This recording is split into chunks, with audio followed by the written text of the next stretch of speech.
Captain Deho stood on the bridge of his ship, watching the flames spread across the mining colony below. The raiders had come in the night as they always did.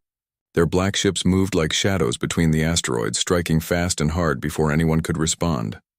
"Captain, we have orders from the Council," his communications officer said. "We are to withdraw immediately. No engagement with hostile forces." Deho looked at the screen showing the colony. Families lived down there. Children who had never seen Earth. Workers who had spent their whole lives pulling precious metals from the rocks of space. The raiders were burning their homes and taking everything they had built. "Sir, the Council orders are very clear," the officer said again. "I heard you the first time," Deho replied. He watched another building explode on the surface. "All ships attack formation. We go in now." The human fleet moved toward the colony like angry wolves. Their ships were not as pretty as the Council vessels. They were built for war, not for show. Thick armor covered their hulls. Heavy weapons stuck out from every angle. They looked dangerous because they were dangerous. The raiders saw them coming and tried to run. They were fast, but not fast enough. Deho's ships caught them before they could escape to hyperspace. The battle was quick and brutal. The human weapons tore through the raider ships like paper. In minutes, it was over. "Colony is secure, Captain," his tactical officer reported. "All raider vessels destroyed." Deho nodded. "Send down medical teams. Help with the wounded." 3 days later, Ambassador Hai-Jin sat in the Great Hall of the Galactic Council on Nexus Prime. The chamber was huge, with seats for representatives from dozens of worlds. The alien delegates looked down at her with expressions she had learned to read over the years. Disappointment, anger, fear. The Altaran ambassador spoke first. His people were tall and thin, with silver skin that seemed to glow in the light. They were known across the galaxy for their wisdom and their long lives. Some Altarans lived for 1,000 years and they never forgot anything. "Once again, humanity has ignored our direct orders," the Altaran said. Captain Deho was told to withdraw from the Kepler mining colony.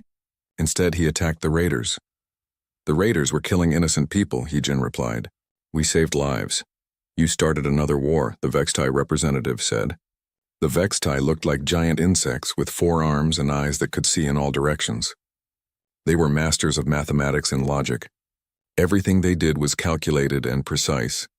"The raiders will now attack 3 more colonies in revenge. More people will die because of your actions." "More people would have died if we did nothing," He-Jin said. "You do not know that," the Mordun elder whispered. The Mordun were the oldest race in the galaxy. They had been traveling between stars when humans were still living in caves. Their bodies were made of crystalline structures that sang when they moved. "Your species thinks only of the moment. You do not see the larger picture." He-Jin had heard these arguments before. For 50 years, humanity had been part of the Galactic Council. For 50 years, they had been told they were too violent, too quick to fight, too dangerous to be trusted with important decisions. The council chamber fell silent as the speaker rose from the center of the room. The speaker was chosen from all the races to lead the council. This cycle, it was an Altaran named Veltar who had lived for 800 years. "We have reached a decision," Veltar announced. "Humanity has had enough chances to prove they can be civilized. They have failed every test. They choose violence over diplomacy. They ignore our wisdom. They cannot be trusted to maintain galactic peace." He-Jin felt her stomach drop. She knew what was coming. "Therefore, by unanimous vote of the Galactic Council, humanity is hereby expelled from civilized space. All trade agreements are cancelled. All technology sharing is ended. All territorial protections are removed. You have 30 standard cycles to remove all human presence from Council, space, and return to your home system." The words hit. Hygiene like physical blows, expelled, cast, out alone. "This is a mistake," she said, standing up. "You need us. Who will fight when diplomacy fails? Who will stand up to the real threats? We have managed the galaxy for 1,000,000 years without human violence," the Vextai said. "We will manage for 1,000,000 more." Back on Earth, Admiral Minho read the Council's decision in his office at Fleet Command. Rain pounded against the windows of the building. The sky was dark with storm clouds that matched his mood. His aide, Commander So Young, stood beside his desk. She had been with him at many diplomatic meetings with the Council. She knew how hard they had all worked to find a place for humanity among the stars. "What are your orders, sir?" So Young asked. Minho looked at the star charts on his wall. Red pins marked every human colony. every mining station, every research outpost scattered across the galaxy. Millions of people who would now have to abandon their homes and return to Earth. "Start the evacuation," he said quietly. "All civilian populations first. Essential personnel can stay until the last moment." And Captain Daeho, Minho almost smiled. Daeho had started this whole mess by doing exactly what any decent human being would do. He had saved lives. Now they were all paying the price. Daeho gets a medal, Minho said. And a promotion. The council thinks we're too violent. Maybe they're right. Maybe that's exactly what the galaxy needs. So Young looked confused. "Sir?" "Nothing," Minho said. "Just thinking out loud. Send the orders. 30 cycles to pack up 50 years of human civilization. We better get started." On the edge of council space, Dr. Ji-hoon was working late in his research station. He studied deep space phenomena, things that happened in the dark between the stars. His work was important but not exciting. Most days he looked at radiation patterns and gravitational anomalies that no one else cared about. Tonight was different. His instruments were picking up something strange. Something big was moving in the void beyond the galaxy's edge. The energy readings were unlike anything in the databases. Whatever it was huge and it was coming their way. Ji-hoon ran the scans 3 more times to be sure. Each time the results were the same. A massive fleet of unknown ships was heading toward council space. Their technology was completely alien. Their intentions were unknown. He sent his findings to Earth immediately. Then, after a moment of hesitation, he sent them to the council as well.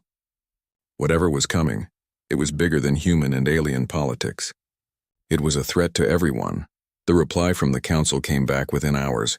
They dismissed his report as human hysteria and a desperate attempt to remain relevant.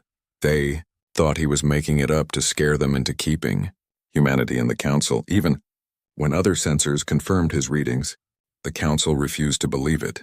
As far as they were concerned, this was just another human problem. Soon humans would be gone and their problems would go with them. Ji-hoon stared at his instruments as the unknown fleet grew closer. In 30 cycles, all humans would be forced to leave this part of space. Whatever was coming would be the council's problem to handle. He just hoped they would be ready for it. Because from what his sensors were telling him, the galaxy had never faced anything like this before. The council had gotten their wish. They were about to find out what the galaxy looked like without humans to fight their battles for them. 20 cycles had passed since the council's decision. Human colonies across the galaxy were emptying like water from a broken cup. Ships loaded with families and their belongings traveled in long lines toward Earth. Everything humanity had built among the stars was being abandoned. Captain Kyung-soo watched the last council transport leave Terminus Station. The station had been a joint human-alien research facility for 30 years. Now it was being stripped bare. Anything with human technology was being removed or destroyed. "That's the last of them, Captain," his engineering chief Boram reported. She was a small woman with oil-stained hands and eyes that missed nothing. "They took the fusion reactors, the computer cores, even the food synthesizers." Kyung-soo nodded. The council species were thorough. They didn't want to leave behind anything that might help humanity survive on its own. "What about our people?" "Final transport leaves in 6 hours, Boram said. Just essential crew until then. We'll shut down the station and head home." Home. Earth seemed very far away after all these years in space. Kyung-soo had been born on Terminus Station. This was his home. Soon it would be empty and dark, just another piece of metal floating in the void. "Sir?" the communications officer called out. "Urgent message from Dr. Ji-hoon's deep space station." Ji-hoon's face appeared on the main screen. He looked tired and worried. His research station had been working around the clock to track the approaching alien fleet. "The unknown contacts are moving faster than we calculated," Ji-hoon said. "They'll reach the outer council territories in 15 cycles, not 25 like we thought." Kyung-soo felt cold. "Have you told the council?" "I've sent them everything. Energy readings, trajectory plots, even visual confirmation from the long-range telescopes. They won't listen. They think it's all fake data designed to make them keep us around." On the screen, Ji-hoon pulled up a star chart. Red markers showed the path of the incoming fleet. It was heading straight for the most populated council worlds. "There are thousands of ships," Ji-hoon continued, "maybe tens of thousands. Their energy signatures are completely unknown, and they're not responding to any communication attempts." "Could they be peaceful?" Kyung-soo asked, though he already knew the answer. Peaceful fleets don't move in military formations, Ji-hoon replied. These ships are arranged for maximum combat effectiveness. Whatever they want, they're prepared to fight for it. The transmission ended, leaving Kyung-soo alone with his thoughts. In the engineering bay, Bo-ram was still working. She had been studying council technology for months, taking apart their equipment to understand how it worked. Officially, it was to help with the evacuation. Unofficially, she was learning everything she could before they lost access forever. Bo-ram, Kyung-soo called over the intercom. How much council tech have you figured out? Her voice crackled back through the speakers. Enough, Captain! Their energy weapons, their shield systems, they're faster than light drives. I've got schematics for most of it. And can we build any of it? There was a pause. With the right materials and enough time, yes. It won't be as pretty as theirs, but it'll work. Kyung-soo made a decision that would change everything. Pack it all up. Everything you've learned. We're taking it with us. On Earth, President Yoon-ji sat in the emergency session of the Global Defense Council. The room was full of military leaders, scientists, and politicians. Everyone looked grim. The reports from the edge of the galaxy were getting worse every day. General Chang-min stood at the front of the room, pointing to a holographic display of the galaxy. The unknown fleet is now confirmed at over 50,000 vessels. They're moving in a straight line toward the heart of Council space. No deviations, no exploratory missions. This is an invasion force. What's the Council's response? Asked Dr. Sang-woo, the head of xenobiology research. They're mobilizing their fleets, General Chang-min replied. But they're still insisting this is somehow our fault. Half of them think we're in league with these aliens. President Yoon-ji shook her head. Even now, facing an unknown threat, the Council couldn't put aside their prejudice against humanity. What about our people? The evacuations? Proceeding on schedule, the general said. All civilian populations will be back on Earth within 10 cycles. Military and research personnel are staying until the last moment. Dr. Sang-woo raised his hand. I've been analyzing the data from Dr. Ji-hoon's station. The energy patterns from these ships are very strange. They don't match any known technology. Explain, President Yoon-ji said. Council technology is based on controlled energy fields. Very precise, very efficient. These alien ships are different.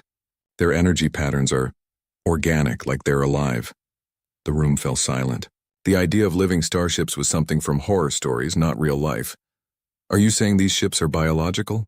General Chang-min asked. I'm saying they don't follow the rules of normal technology, Dr. Sang-woo replied.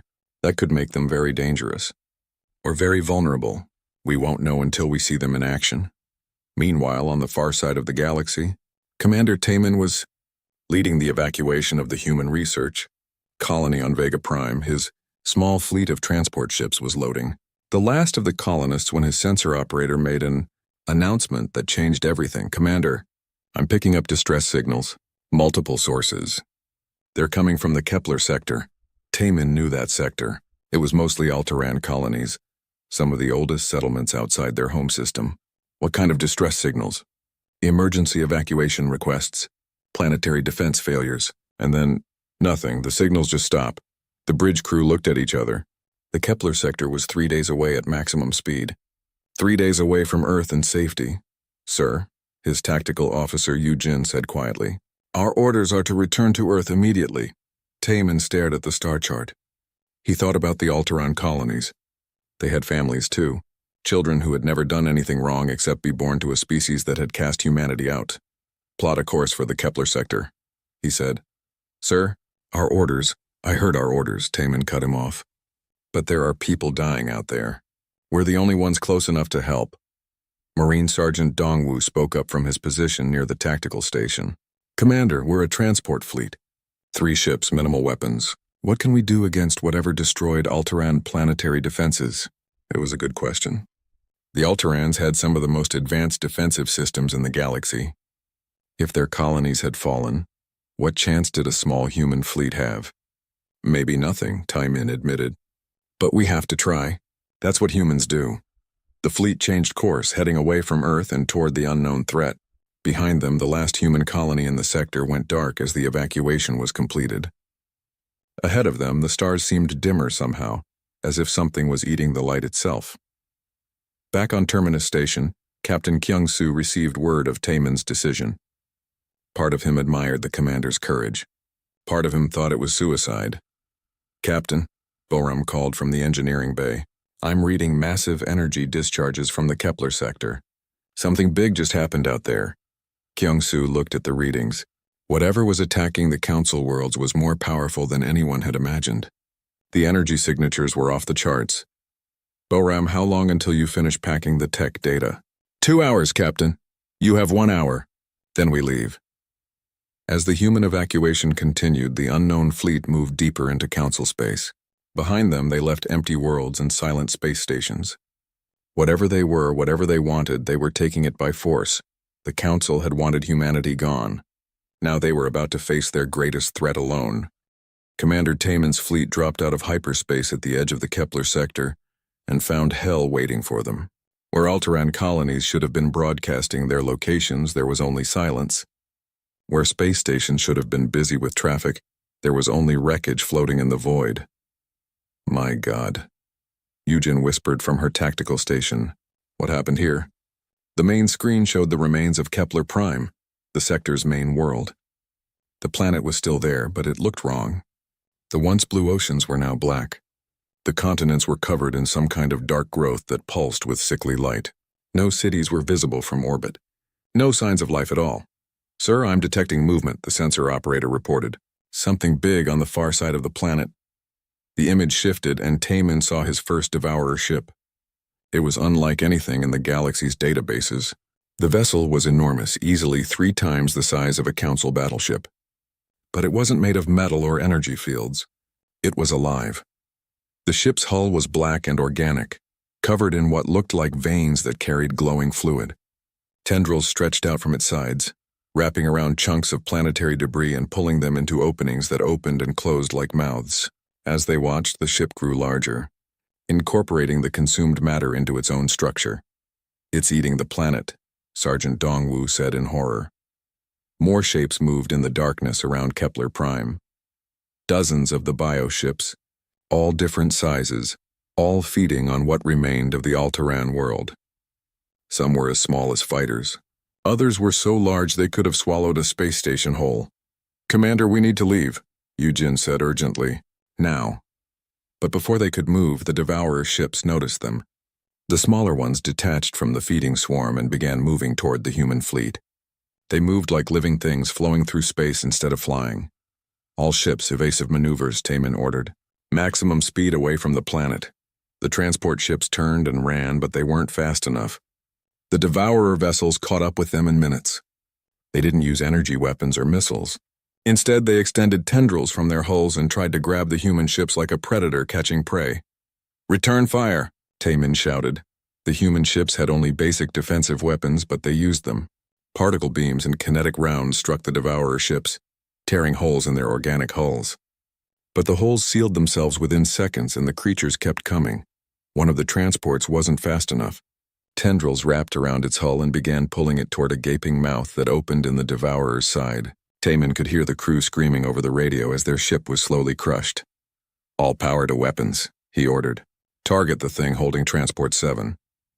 The combined fire from both remaining ships concentrated on the creature's tendrils. The organic cables were severed, and Transport 7 broke free. But the Devourer barely seemed to notice the damage. It just grew new tendrils and kept hunting. The human fleet finally escaped into hyperspace, leaving the horror of Kepler behind. But the image of those living ships would haunt them forever. Back in Council space, the news was spreading panic across dozens of worlds. The Vextai had lost contact with 3 colonies. The Mordun Crystal Gardens on Harmony Station had gone silent. Even the Alteran homeworld was mobilizing its defenses as reports of the Devourers reached them. In the Council chambers on Nexus Prime, the emergency session was chaos. Representatives from every species were talking at once, their voices creating a cacophony of fear and confusion. "Order! Order!" Speaker Veltar called out, his silver skin pale with stress. "We must maintain calm." The Vextai military commander, General Rixka, stood with all 4 of his arms spread wide. "Calm? Half our territory is gone. These creatures have destroyed everything in their path. Our most advanced weapons barely scratch them. What do we know about their capabilities?" asked Elder Morden Sylvan, her crystalline body chiming with worry. They adapt, General Rixka replied grimly. Our energy weapons work the first time we use them. By the second attack, the creatures have modified their hulls to resist. By the third attack, our weapons are useless. The revelation sent a chill through the chamber. The Council's technology was based on precise, efficient energy systems. If the Devourers could adapt to those weapons, the galaxy's defenders were in serious trouble. What about kinetic weapons? Someone asked. Physical projectiles? We stopped using those technologies centuries ago, another representative replied. They're too crude, too unreliable. Too human, the Alteran ambassador added with disgust, then caught himself. Even now, facing extinction, old prejudices were hard to overcome.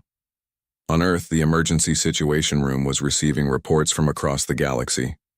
President Yunji watched the tactical displays as red zones spread across the star charts like a disease. Every red marker represented a world that had gone silent. Dr. Sang-Woo was studying video footage from the few survivors who had escaped the Devourer attacks. Their technology is definitely biological, he reported. But it's not natural evolution. Someone or something created these beings as weapons. Weapons against what? General Changmin asked. Against us. Against all technological civilization. Look at this. Dr. Sang-Woo brought up close-up images of Devourer ships. They don't just eat matter. They're specifically designed to consume the materials we use for starships, space stations, and cities. They're anti-technology weapons. President Yunji studied the horrifying images. How do we fight something like that? We don't, General Changmin said quietly. Our orders are clear. Fortress Earth. Pull back all our forces and defend the home system. Let the Council handle their own problems. Even if they can't? Dr. Sang-Woo asked. The room fell silent. Everyone knew the answer to that question. If the Council fell, Earth would be next. The Devourers wouldn't stop at the arbitrary borders between Council space and human space. They would consume everything. Meanwhile, in the ruins of the Kepler sector, something stirred in the darkness between dead worlds. The Prime Devourer was ancient beyond measure, older than the Council, older than recorded history. It had consumed entire galaxies before coming to this one. For millions of years it had waited in the void between galaxies, slowly gathering strength. Now it was awake and hungry. The small fleet of scout ships it had sent ahead was reporting back on the new feeding ground. This galaxy was rich with life and technology. Billions of beings had built cities and ships and space stations, all perfect food for the swarm. The Prime Devourer could taste their energy from across the star systems, but there was something else. Something that didn't fit the pattern. The scout ships had encountered beings that fought differently. They used crude weapons and unpredictable tactics. They didn't follow the efficient patterns of the other species. The Prime Devourer was curious about these strange beings. In its long existence, it had devoured thousands of species. Most followed similar patterns, logical, efficient, predictable. These new ones were different. They were chaotic, violent, willing to fight even when victory was impossible. The Prime Devourer sent new orders to its swarm. Find these chaotic beings, study them, learn what made them different, then consume them like all the rest. Back on Earth, Engineer Boram was working in the depths of the military research facility. Around her, teams of scientists and engineers were studying the Council technology she had smuggled out of the evacuation zones. The energy systems are impressive, she reported to Admiral Minho during his daily briefing. But they're too complex. Too many precision components. One damaged part and the whole system fails. Can we improve them? Boram smiled grimly. We can make them more human. Cruder but harder to break. More redundant systems. Less efficiency, more reliability. It wasn't much, but it was a start. If humanity was going to face the Devourers, they would need every advantage they could get. The Council had expelled them from civilized space. Soon they might be the only thing standing between civilization and total annihilation. The emergency broadcast from Nexus Prime reached Earth just as the last human transport ships were arriving home. President Yunji watched the transmission in the Situation Room, surrounded by her military leaders and advisors. On the screen, Speaker Veltar looked like he had aged 100 years in the past few days. The Galactic Council formally requests immediate assistance from all available forces, Veltar said, his voice heavy with desperation. The Devourer threat has exceeded all projections. We have lost 70% of our territory and 40% of our population. Our defensive fleets have been overwhelmed. The transmission ended, leaving the room in stunned silence. General Changmin was the first to speak. They threw us out of civilized space, he said bitterly. Now they want us to save them. How many people are we talking about? President Yunji asked. Dr. Sang-woo pulled up the population figures. Approximately 4 billion beings across the remaining council worlds. If the Devourers maintain their current pace, they'll all be dead within 30 days. And if we help, Admiral Minho asked, we might slow them down. Maybe buy time for evacuation. But fighting the Devourers means going into their territory. It means walking into certain death. President Yunji looked around the room at the faces of her advisors. She saw fear, anger, and something else. Something that made her proud to be human. Admiral Minho, how many ships can we field? Every available vessel? Maybe 800 ships. Mostly smaller craft. The Devourers have ships the size of cities. And our chances of victory? Minho was quiet for a long moment. 0, Madam President. This is a suicide mission. President Yunji nodded slowly. Then we better make it count. Admiral, begin mobilization. Every ship, every volunteer. We're going to war. Madam President, General Changmin protested. Our duty is to protect Earth. We can't sacrifice our entire fleet for people who cast us out. Our duty, President Yunji replied firmly, is to be human. And humans don't abandon people in need even when those people hate us. Within hours, the call went out across Earth and its colonies. Volunteers were needed for the most dangerous mission in human history. The response was overwhelming. Retired military personnel came out of retirement. Civilian ship captains volunteered their vessels. Even teenagers lied about their ages to join the fleet. Captain Wu Jin was among the first to volunteer. He had been a transport pilot during the evacuation, but his ship could be armed. His crew included pilot Hai Wan, a young woman who could fly anything with engines, and gunner Seok Jin, a former Marine who had been itching for a real fight. You sure about this, Captain? Hai Wan asked as they prepared their ship for combat modifications. The Devourers eat starships for breakfast. I'm sure, Wu Jin replied. My grandfather fought in the colony wars. He always said the hardest choice isn't whether to fight. It's whether to fight for people who don't appreciate it. Meanwhile, Boram was working around the clock to upgrade the human fleet with salvaged council technology. The modifications were crude but effective. Human ships weren't elegant, but they were tough. Adding council energy shields and weapons made them even tougher. How are the weapon tests going? Admiral Minho asked during one of his visits to the engineering bay. Better than expected, Boram reported. The council weapons are precise, but our targeting systems are more adaptable. We can modify our attack patterns faster than they can. And the Devourer adaptation ability? Boram grinned. That's where we have an advantage. Council tactics are logical and predictable. Human tactics are chaotic. If the Devourers can't predict our patterns, they can't adapt as easily. The human fleet assembled at the edge of the solar system. 800 ships of every size and type, from massive battleships to tiny fighters. They looked like a scrapyard compared to the elegant council fleets, but they were ready to fight. Admiral In-soo had been chosen to lead the mission. He was old, experienced, and had no illusions about their chances. He stood on the bridge of his flagship, looking out at the fleet he was about to lead to their deaths.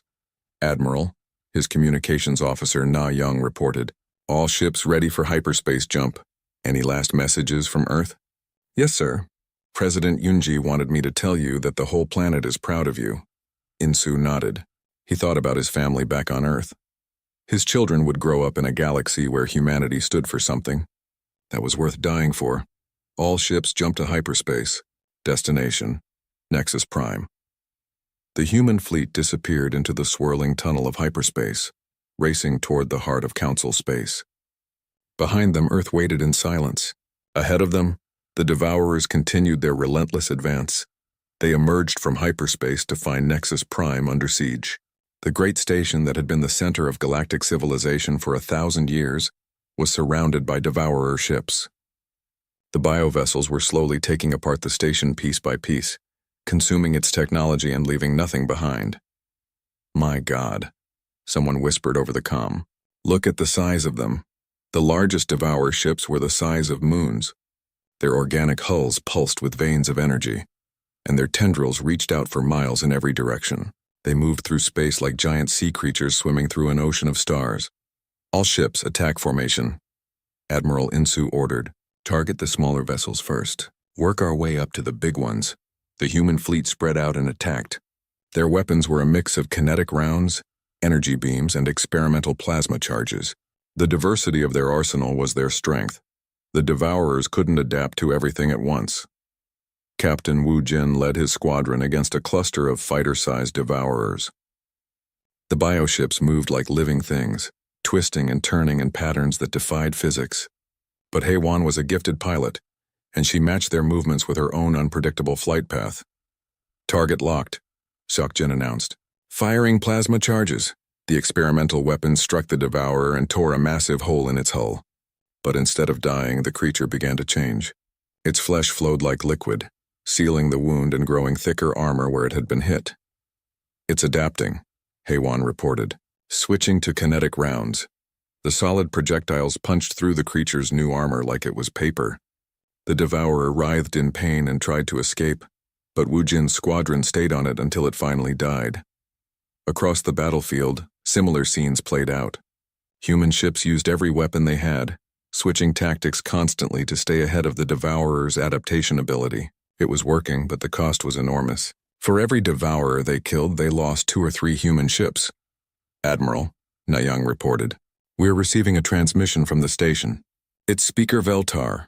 The Altaran's face appeared on the screen. He looked exhausted and defeated. Admiral Insu, thank you for coming. But it's too late. The Prime Devourer is here. Insu looked at his tactical display. Something massive was moving through hyperspace toward their position. Something so large it barely fit on the sensors. How big? He asked. Planet-sized, Veltar replied. It's the source of all the others. If we can't stop it here, it will consume the entire galaxy. The Prime Devourer dropped out of hyperspace like a living nightmare. It was easily the size of Earth, its surface covered in billions of smaller bioships that swarmed around it like insects. At its center was a mouth big enough to swallow a space station whole. All ships, Admiral Insu announced over the fleet comm. This is what we came for. We may not win, but we're going to make them pay for every world they've taken. The human fleet turned toward the Prime Devourer and accelerated to attack speed. Behind them, Nexus Prime burned. Ahead of them, the greatest threat the galaxy had ever faced waited with hunger older than civilizations. 800 human ships against a creature that had devoured entire galaxies. The odds were impossible, but humans had never been good at accepting impossible odds. The battle for the galaxy's survival began with 800 human ships charging toward a creature the size of a planet. Admiral Insu watched his tactical display as the Prime Devourer's escort ships moved to intercept them. There were thousands of the biovessels ranging from fighter-sized drones to city-sized battleships. All squadrons, engage the escorts, Insu ordered. Clear a path to the main target. The human fleet split into attack groups, each one focusing on a different section of the Devourer swarm. They moved with the chaos and unpredictability that had always marked human warfare. No elegant formations, no perfect coordination. Just aggressive, relentless attacks that the bioships couldn't predict or counter. Captain Wu Jin's squadron dove into the thick of the enemy formation. Around him, Devourer ships writhed and twisted through space like living snakes. Their hulls opened and closed in patterns that hurt to look at. Tendrils reached out to grab human ships and crush them. Stay close to me, Wu Jin told his pilots. Don't let them separate us.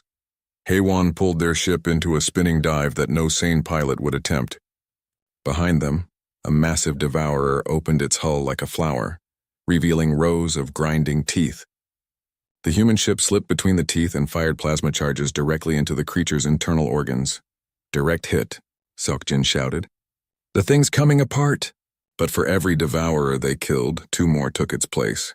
The Prime Devourer was constantly spawning new ships from its surface, replacing losses faster than the humans could inflict them. On his flagship, Admiral Insu studied the readings from Dr. Sang-Woo's quantum weapon. The device was designed to disrupt the neural networks that connected all the Devourer ships to their mother creature. But it had to be delivered directly to the Prime Devourer's core, deep inside its planet-sized body. Admiral, his tactical officer reported, we're losing ships faster than projected. At this rate, we'll be wiped out before we reach the target. Insu looked at the casualty reports. Half his fleet was already gone, and they had barely scratched the surface of the enemy forces. But the mission remained the same. "All ships, this is Admiral Insu," he announced over the fleet comm. "I'm taking the flagship directly to the target. All other vessels, cover our approach and keep those escorts busy." "Sir," Young protested. "That's suicide. The Prime Devourer's defenses will tear us apart." "Probably," Insu agreed. "But someone has to deliver the weapon, and I'm the expendable one here." The flagship broke away from the main battle and accelerated toward the Prime Devourer. The creature noticed their approach and began turning its massive bulk to face them. As it moved, Insu could see the true scale of the thing. It wasn't just a ship or even a creature. It was an entire ecosystem designed for destruction. The surface was covered in millions of smaller bioships that moved like antibodies in a vast organism. Weapon ports opened and closed in breathing patterns, and at the center, a mouth big enough to swallow moons began to open. "Sir, massive energy buildup from the target," the sensor operator reported. "It's preparing to fire." The Prime Devourer's attack came as a wave of pure destructive force that swept across space like a tsunami. The first human ships it touched simply vanished, disintegrated at the molecular level. The wave spread outward, destroying everything in its path. "Evasive maneuvers," Insu shouted. The flagship dove and rolled, trying to avoid the deadly energy wave. But it was too big, too fast. The wave caught them and began tearing the ship apart piece by piece. "Hull breach on decks 7 through 12, Young reported. "Life support failing. Structural integrity at 20%. Insu looked at the tactical display. They were still miles away from the Prime Devourer's core. At their current rate of damage, they wouldn't make it halfway. "All power to engines," he ordered, "and open a channel to the fleet."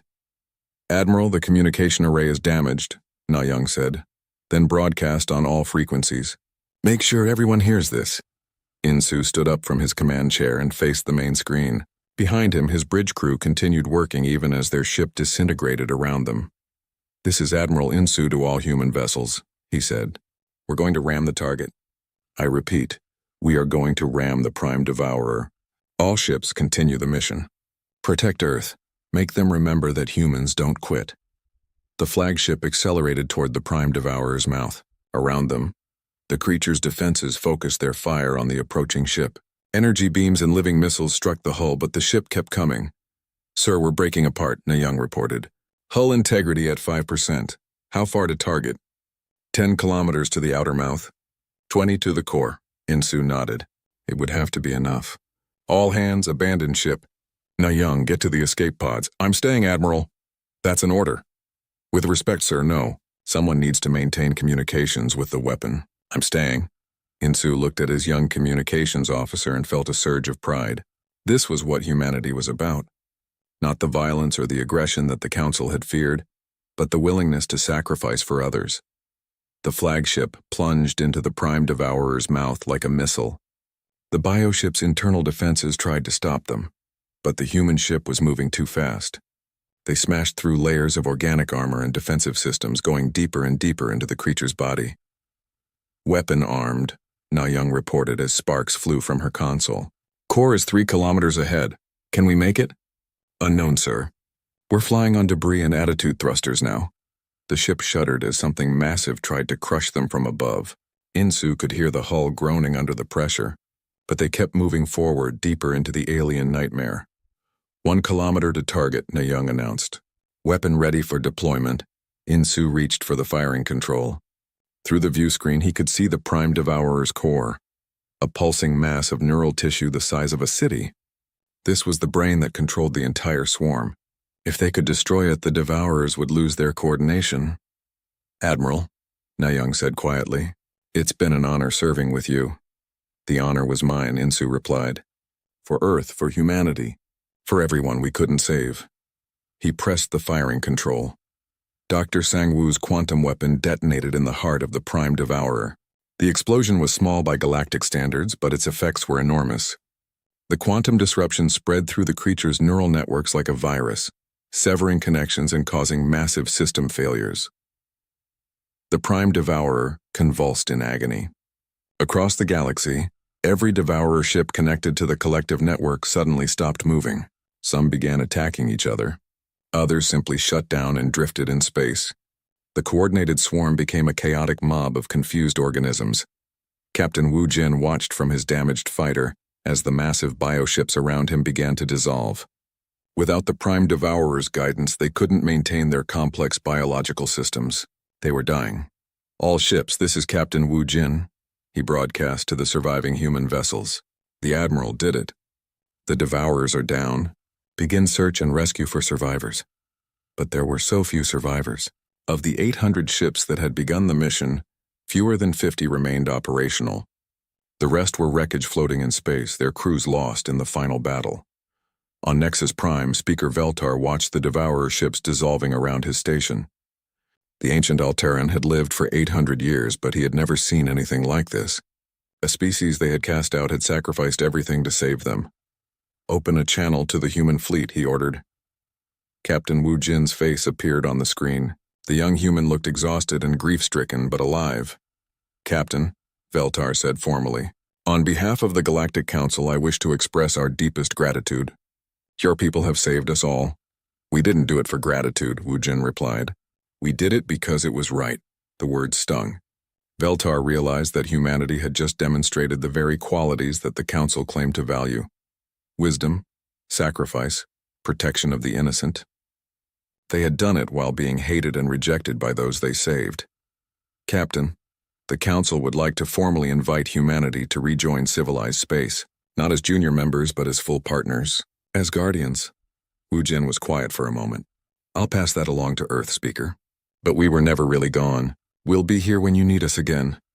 The transmission ended, leaving Veltar alone with his thoughts. Around him, the station's crew began the work of rebuilding, but the galaxy would never be the same. Humanity had walked into the fire and emerged as something new, not the violent barbarians the Council had feared, but the protectors the galaxy had always needed. They had proven that true civilization wasn't measured by technology or elegance, but by the willingness to sacrifice for others. The Council had departed from them, abandoning humanity to face an unknown threat alone. But humans had walked into the fire anyway, not for glory or recognition, but because someone had to. That was what made them human, and that was what made them heroes. In the weeks that followed, as the galaxy began to rebuild, memorials were erected on every Council world. They honored the human crews who had died saving species that had rejected them. Admiral Insu's name was spoken with reverence across 100 worlds.